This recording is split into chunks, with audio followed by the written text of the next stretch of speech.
सखी का सखी तरी सुन ला सुनावा किया के मैं सब कोई के देखाली समाधि कहाँ गे हाय हाय हाय किया के मैं हरि सब कोई के देखाली समाधि कहाँ गे कहां गेल काजल तनी खोज के ना बोला जना तारा कहाँ गेलन ह कह के बता दे का सही में मतलब देखला दुल्हावा के चाची और मौसी सब के देखला कितना हल्ला करत रही हैं तो हनियो के बारी आई रे दादा कि अजमाई हर सब कोई के देखाली समाधि कहाँ गे अपना बाहिनी के सेज पर गुलेल खेलेगे अपना वाहिनी के सेज पर गुलेल खेलेगे अजमाई सब कोई के देखाली समाधि कहाँ गे अजमाई सब कोई के देखाली समाधि कहाँ गे अजमाई सब कोई के देखाली समाधि कहाँ गे अपना बाहिनी के सेज पर गुलेल खेलेगे अपना वाहिनी के सेज पर गुलेल खेलेगे ओहो क्या बात है ए बूटेदार लहंगा निकले जब तार से ए बूटेदार लहंगा निकले जब तार से ए बूटेदार लहंगा निकले जब तार से समझी के आया के बहने आया बाईजी बना के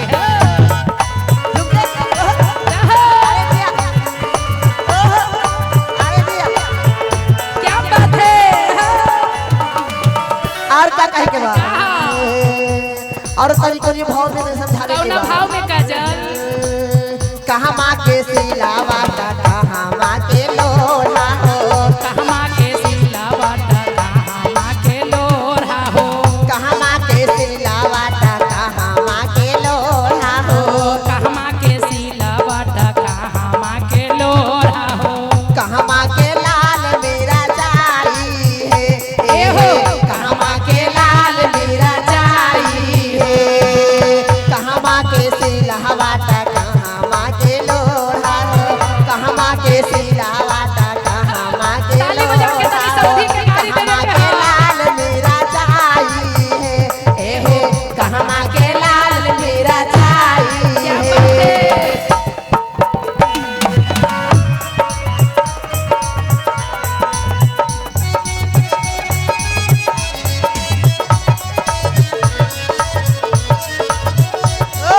अरे दिया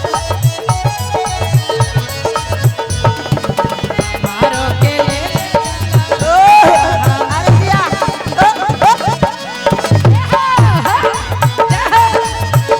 क्या बात है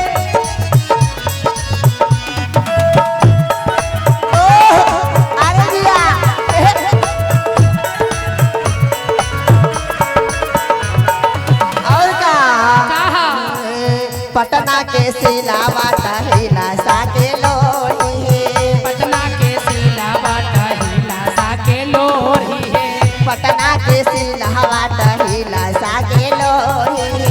हिलसा के लोरा है हिलसा के लोरा है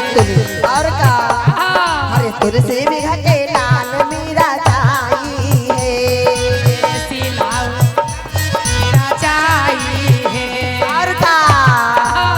लाल मीरा जाई हाला हाल के पिसाई है लाल मेरा चाहिए हाल हाल के पिसाई है लाल मीरा जाई हाला हाल के पिसाई है लाल मेरा चाहिए हाल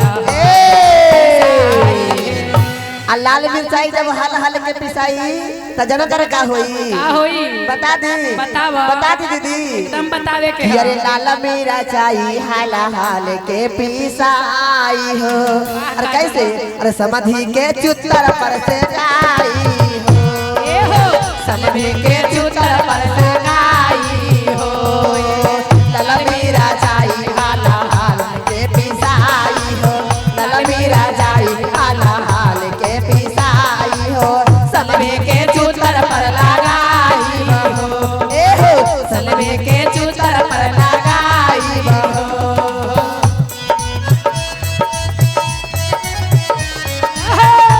ओह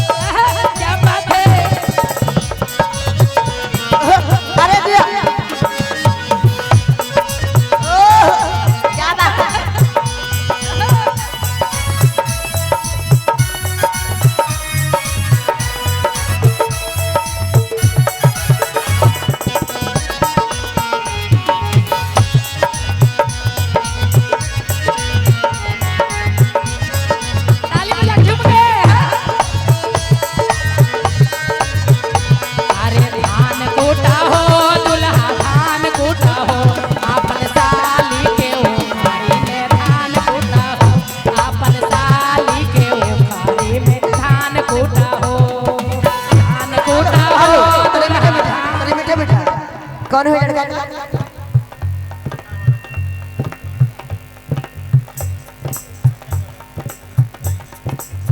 अच्छा वो वाला कहे के बा लड़का के बाप गांठ थोड़ाई। अच्छा ये लगता है लड़की पानी से है ना। लल मारा चाई हाला हाल के पिसाई है, लाल मेरा चाई हाल हाल के पिसाई हो। और का आई लड़का के बाबूजी के और का हे समधि के गाड़ पर सटाई है, समधि के चित्तर पर चकाई।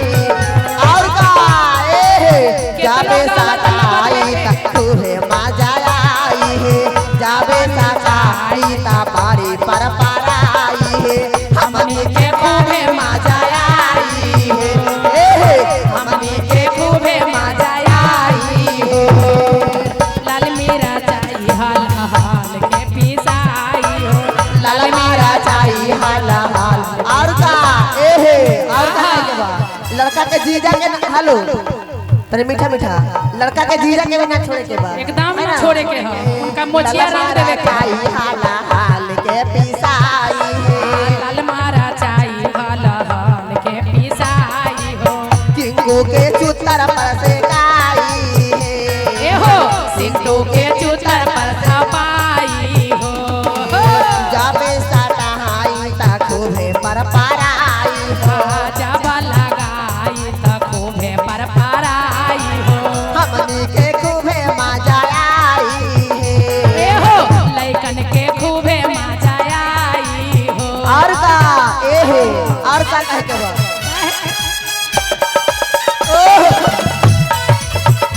अरे जिया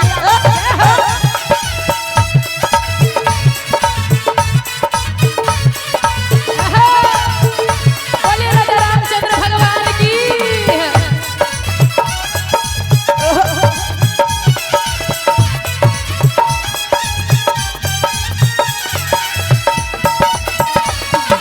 अरे जिया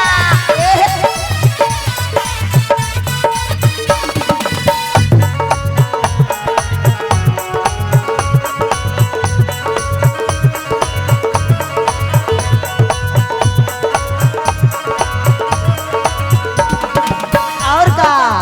यही में और भाव लगल है। कैसे है काजल कैसे? कैसे सावन महीना भरवे का है ना आइला है, सावन मा से भरवे काहे ना आइला हो, सावन से भरवे का है ना आइला है, अगहन मा से भरवे काहे ना आइला हो। कटहर के तो हकदारा जी कटहर के तो हकदारा। और का कटहर के कोवा छिली मुँह हमें खिलाई दीजिए, कटहर के मोवा छिली मुँह हमें खिलाई। और का कहनी कैसे कहनी कटहर के छिली छिली मुँह हमें खिलाई दीजिए, कटहर के छिली छिली मुँह हमें खिलाई दीजिए, छिलका ठूसाती पिछुआड़ी जी ए जी छिलका ठूसाती पिछुआड़ी ए जी छिलका ठूसाती पिछुआड़ी ए जी छिलका ठूसाती पिछुआड़ी ए जी छिलका ठूसाती पिछुआड़ी ए जी छिलका ठूसाती पिछुआड़ी ए जी छिलका ठूसाती पिछुआड़ी।